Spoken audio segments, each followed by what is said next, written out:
It all comes down to this. One final week of Overwatch League action will tell us who wins the 2021 championship. This year's bracket looks insane, and there's no telling who could win.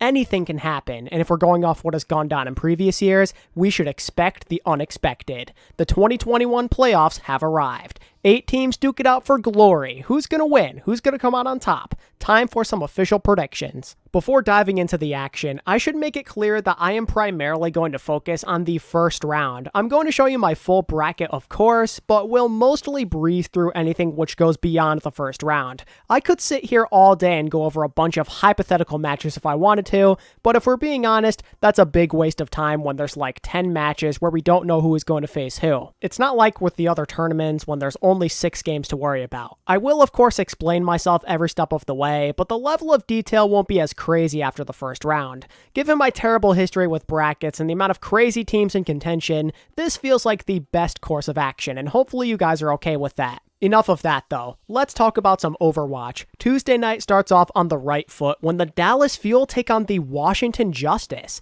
In my opinion, this is the most evenly matched pairing of the first round. Dallas, in my opinion, are a much better team overall, but the current meta makes this a good match at this point in time, I feel like. As I've already discussed a couple of times, these teams have a real opportunity to avoid everything they hate and embrace everything they love. Both teams' biggest strong points lies within their Winston dive and rush comps, and this is the perfect scenario now. Both teams kind of know what the other is going to go towards. Neither side would dare to run anything else outside of it, in my opinion, when the stakes are this high. So I'm approaching the matchup like this.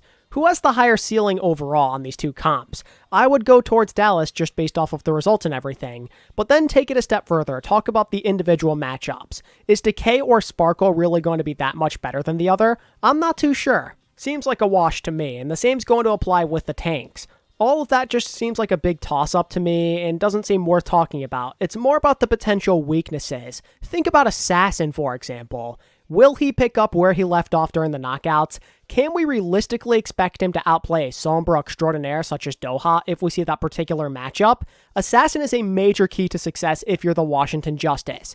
If he can step up yet again, like with the Houston Outlaws game, the Justice have a legit shot since they have the tools to play just as well at tank and tracer. So if Assassin plays fine, I think Washington's chances of moving on to the next round are going to skyrocket. The issue is, that's not the main problem I see with the Justice heading into this first game. The big thing in my mind is trying to topple that support situation. They have arguably been a big weak point of the Justice all season. I don't think Bebe Closer and I guess Tuba to a certain extent have been bad necessarily, but they haven't really been great either. They've been just okay, and just okay will not cut it against the likes of Fielder because he could easily get ahead of them if they play that way, and that's a problem. If we assume Dallas plays similar stuff to Washington, that means Fielder is going to have a lot of access to Ana and possibly Moira, and if that's the case, you gotta favor the Dallas support line to make the more impactful plays like 9 times out of 10. A lot of pressure is going to fall on the Justice tanks and DPS to keep Fielder in check. In my opinion, they have to prioritize him. Otherwise, he's going to start running laps around the opposition.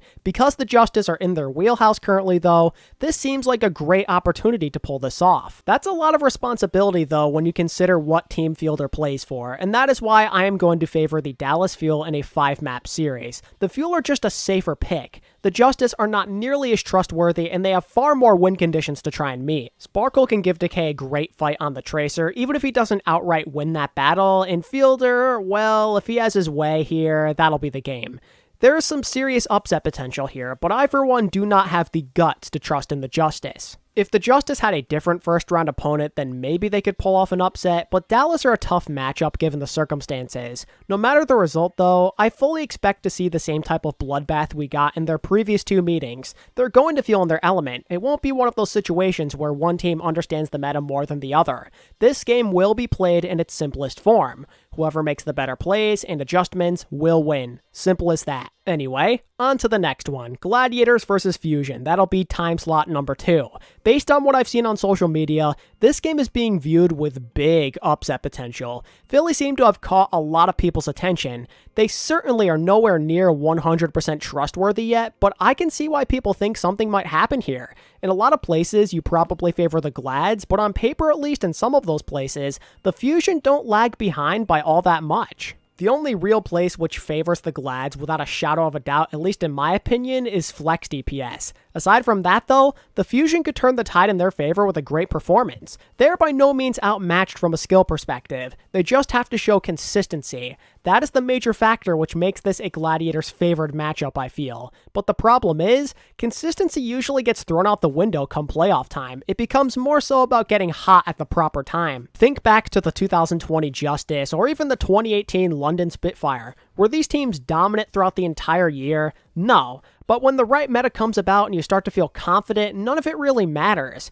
Usually we get one of these teams every single year, and I can't help but wonder if that team will be Philly this time around. Generally speaking, if you're smart, you probably pick the Gladiators. I think they're the ones who have boasted stronger results on like Orisa and dive comps, for example, throughout this year, and they are the ones with an MVP candidate on their roster. Think about what we saw the Fusion play during the play-ins. If the Glads utilize any of that stuff, you definitely have to like their chances. Kevstra and Echo, that would be terrifying. If you go Rush or even Orisa, that opens up the door for Shuan Baptiste. Any sane person should favor the Gladiators, but just because they're favored doesn't mean they're going to win.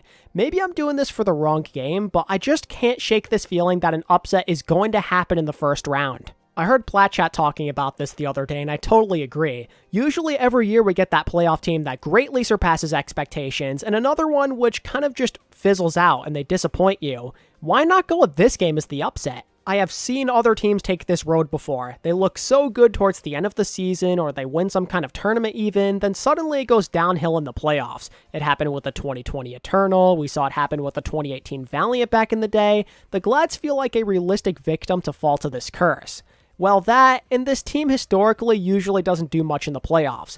There is literally no good reason behind this whatsoever, but I'm picking the Philly Fusion in a 4-map series to stun the Glads in round 1. I'm going to try and take something away from my mistakes of the past with doing these types of tournament brackets. You can't just assume the better team is always going to win in the playoffs. That pretty much never happens in any sport. One of the favored teams in round 1 just has to lose. That's all I'm saying. If Philly keep the confidence rolling and their playmakers continue to play out of their minds, then a win is possible. I will say though, if the Glads go up early, or this ends up going 5 maps, the Fusion do not win. They don't seem mentally capable of coming back down early or winning a close match. There is a great chance this pred ends up being wrong, so use that as you will. But you know what? YOLO. I never play it risky with these things, so let's see what happens. And that, my friends, gets us to the star of the show, at least in my eyes, the Shanghai Dragons attempting their salty run back against the San Francisco Shock. What an interesting matchup. The defending champs are underdogs, and they got picked by the highest seed in the bracket.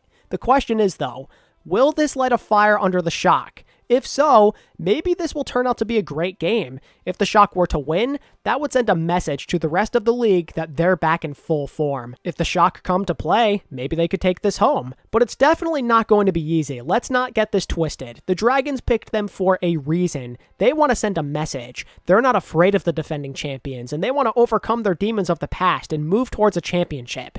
Given that these two are from opposite regions, the style differences are going to surely play a X factor of sorts in deciding a winner. The Shock might end up being favored on like Rush and Dive, let's say, but the Dragons definitely have the edge on like Wrecking Ball and Orisa-centric comps. Map pool is going to play a huge factor, and the Dragons get the first map pick, so the ball is in their court, so to speak. Shanghai don't even have to dominate every map though, that's the thing. They just have to be in it for the long haul, which is why I think you have to favor the Dragons in a long, drawn-out series. Take map 1, then play up to your other picks. The Shock are going to take you to maps where their comps work better on paper, but that's okay. Do what you gotta do on your picks. Set the tone early using the stuff San Fran struggle with, and it's all over but the crying, basically. And that's the direction I truly do see this game taking, so I have the Dragons winning in 5 maps. I, for one, believe the Shock are going to show up. They seriously might give the Dragons hell. It's not like they're a poor matchup. They have the firepower to match the Shanghai playmakers, at least on paper. This especially goes for the support and tank lines. But now that Lip has leveled up his game and the Shock are a bit weaker at DPS compared to previous years, I gotta give it to Shanghai.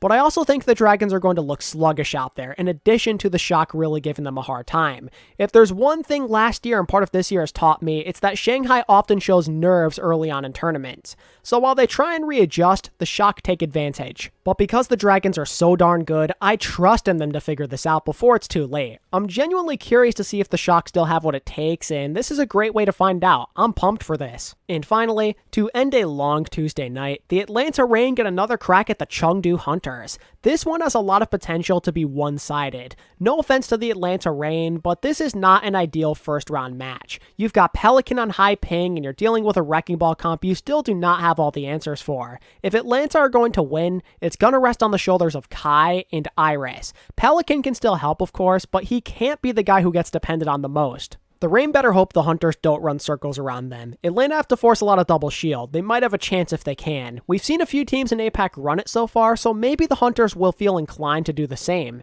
That's going to be Atlanta's greatest chance. Get on the double shield with Gator and Hawk, what they're known for basically, then put Kai in the Hanzo and Ashe, then you throw in an Iris Bap, and boom, you have a really strong neutral game. It seems like a lot will have to go Atlanta's way for them to have a realistic shot at this though, because what I said is best case scenario basically.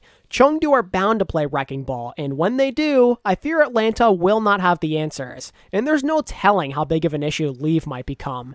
While they still might do well, Pelican's higher ping could prove to be pretty huge in a Tracer duel with Leave. And the same is going to apply for any sort of potential Echo matchup. But what if the Reign decide not to play Pelican and they go with Plan B in Edison instead just because they don't want to deal with that ping disadvantage? Well, if you ask me, they don't fare much better than they would with Pelican in the game, at least outside of Tracer. Anything else, I think Leave definitely has the advantage. And some of you were getting on me the other week saying I don't really respect Edison and I'm not giving him enough credit. I just want to make it clear that I definitely do like Edison a lot. I think he's a great player. I praised him a lot last year actually.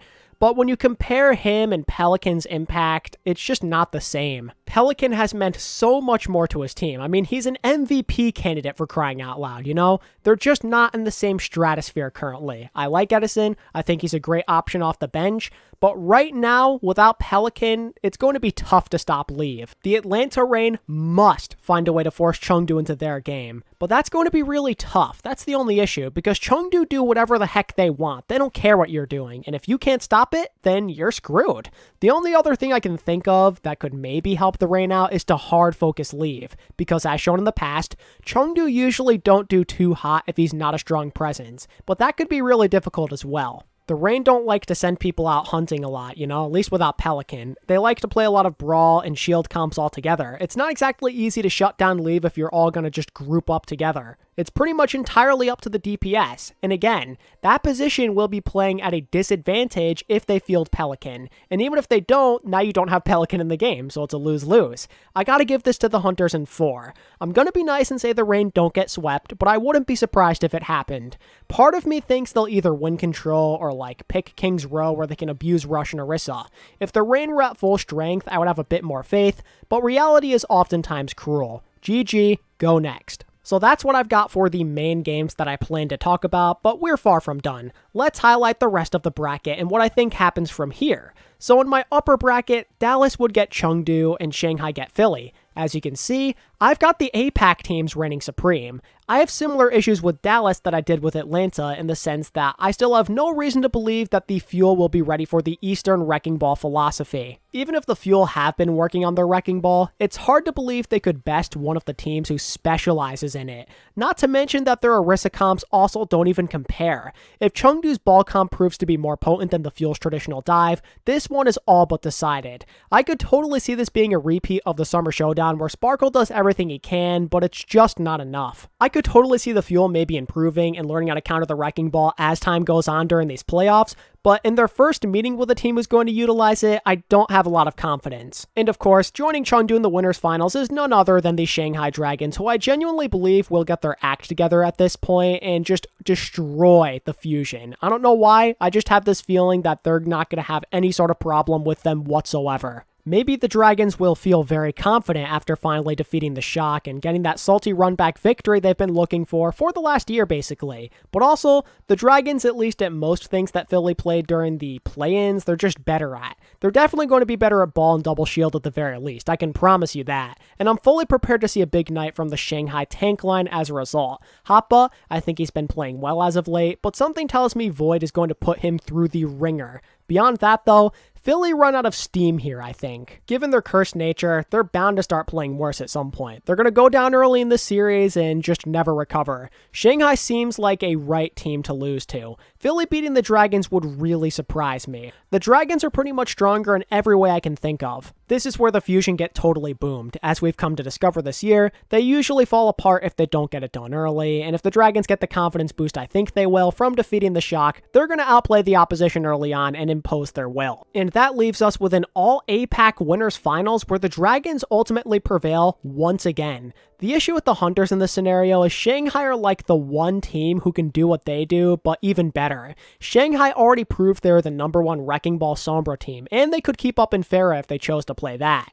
And they have enough star power and flexibility at DPS to counter Leave on top of that. This is like the one match where Chengdu absolutely are on the back foot. If Leave can't completely take over and the Hunters can't confuse the opposition, what can they hope to accomplish? There's no way they perform any better on dive or heavy bunker comps. They've got nowhere to hide. I'm going with the Dragons in 4 just to show the Hunters some respect. It's not like they're a terrible team. They know Shanghai well, so maybe they at least make it interesting. But I lack the confidence to say they win this game. The Dragons have shown great poise throughout this year, and I think that's going to carry over into this particular game as well, as they punch their ticket to the grand finals. Switching over to the lower bracket, a lot of big matches present themselves early on. In the first round, I believe the Gladiators are going to get their act together and narrowly avoid elimination, while the Reign end up sending the Justice home packing. The Shock and Glads game is going to be a good one in my eyes, because both teams will be feeling a little shook at this point, but I firmly believe the Glads will be the team to step up to the occasion, as they hold the edge in pretty much all of the needed places. As the team who has won the last couple of meetings, they're going to have the mental advantage.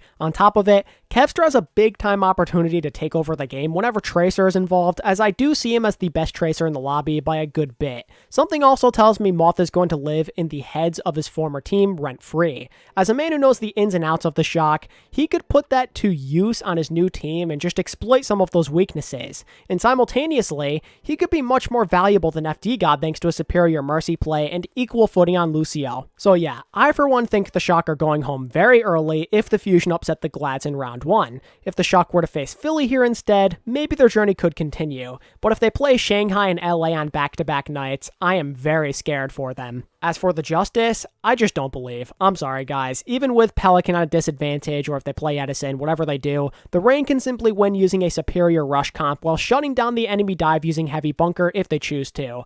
I just have this feeling the Justice are going to get heavily outplayed. This seems like the perfect game in which they could bounce back, and that's kind of why I think they'll let everybody down again. These are the matches they always seem to squander. Atlanta are just vastly different style-wise. If we're going off the pattern we've seen all year, the Justice are once again technically overdue for some disappointment, so they end up going out with that same fizzle which many fans have kind of grown accustomed to at this point. From here, I'm left with a couple of really tough choices. First off, will either the Glads or Fuel choke in their series? Can I expect them to play similar stuff, or are the Glads going to go like Wrecking Ball, Orisa? The variables in this match are crazy hard to keep track of when you have no information to go off of, so I'm just going to say it's a close game no matter what, since the Glads are looking to finally beat these guys, and they're at least close to each other skill-wise. But ultimately, I gotta go with the Fuel. What we saw in the NA knockouts makes me think Dallas will thrive against most, if not all, of their Western counterparts. If they have the free will to utilize Winston and Rush as non-throw picks, they're going to be absurdly hard to stop.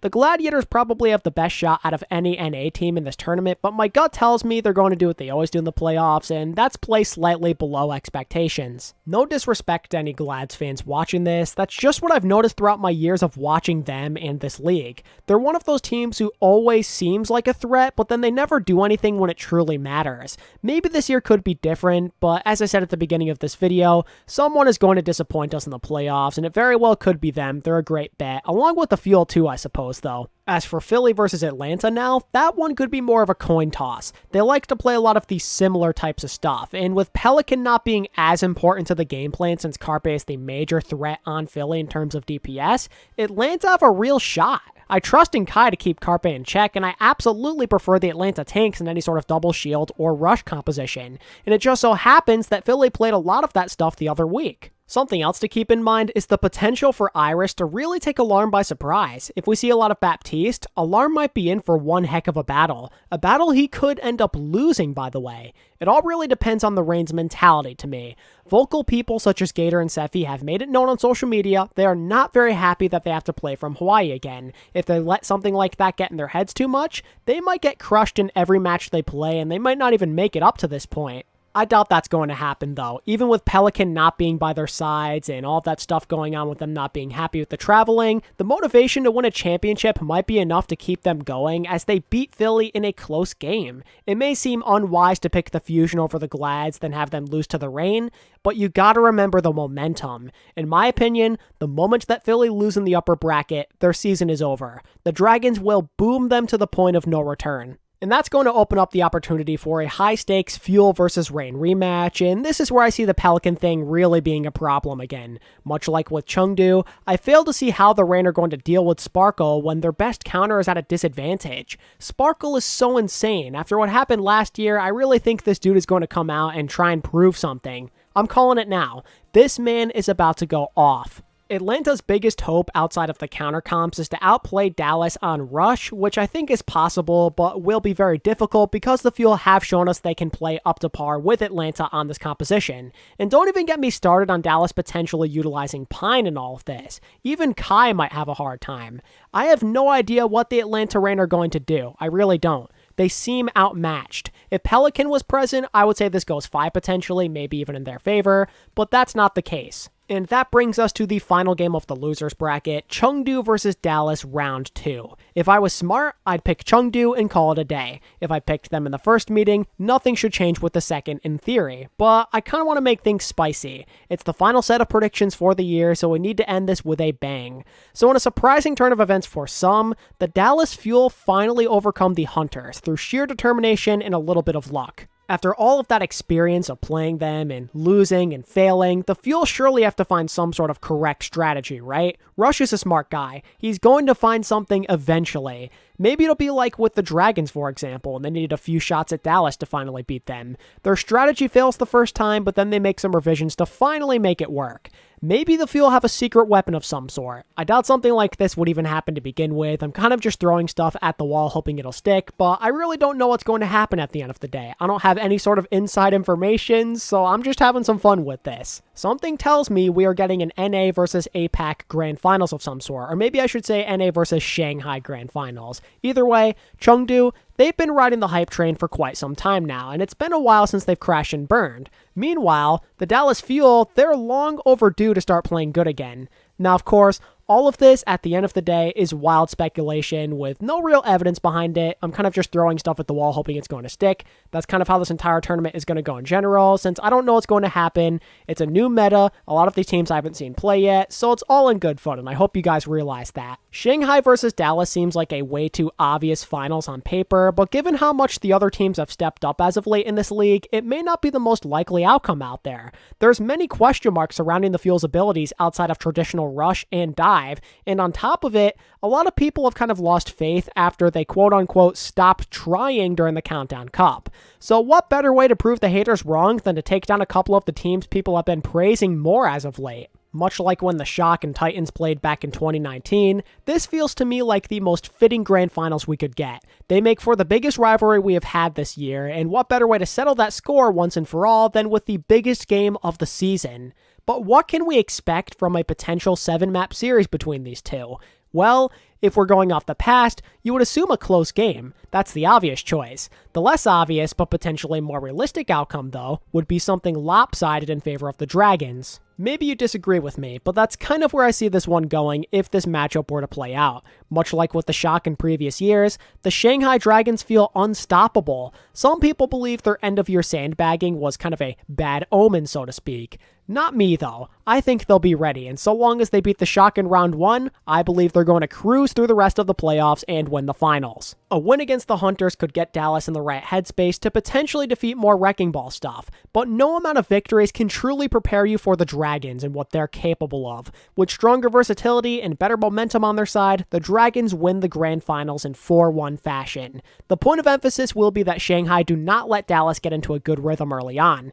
They're going to show them different looks throughout the game which overwhelm the Fuel into submission. Oh, and just for the fun of it, let's say that Fleta wins Finals MVP. Regardless of whether he truly deserves it or not, the league will probably give it to him anyway just because they really seem to love him that much, just as they've done with pretty much every other major match Shanghai have been a part of. So when it's all said and done, the Shanghai Dragons and Fleta, in my opinion, will be your Season 4 champions. Is this the most boring prediction to go with outside of like a shock three-peat, let's say? Yeah. Definitely. But this team feels so special. Unlike last year, they are truly the ones in the driver's seat now. Boring take or not, this feels right to me, so that's what I'm going with. But yeah, that's it, ladies and gentlemen. My bracket is officially locked in. I wonder how many games it'll take for me to be wrong completely. 1 game? 2 games? I'm assuming it won't be many. Also, I wanted to apologize for not having much to talk about in some of these games. I really did not have that much information at my disposal outside of the teams I saw in the play-ins. I would have tried to go into more detail if I could beyond the first round, but I just couldn't. Alas, all I could really do is get creative and have a little fun. When my bracket is inevitably busted, I'll have round-by-round predictions going up on the community tab and Twitter to keep you guys up to date on what I'm thinking. Until then, though, I shall end all playoff discussions here. So now I gotta know how you guys feel. Who do you think is going to win the grand finals, and what upsets do you see happening throughout this tournament? Feel free to tell me down in the comments below. And if you enjoyed the video and you want more discussions like this one in the future, dropping a like and a sub would help me out a ton. And as always, thank you all so much for watching this content. I appreciate it so much. And until next time, this is ATP, signing out. Peace.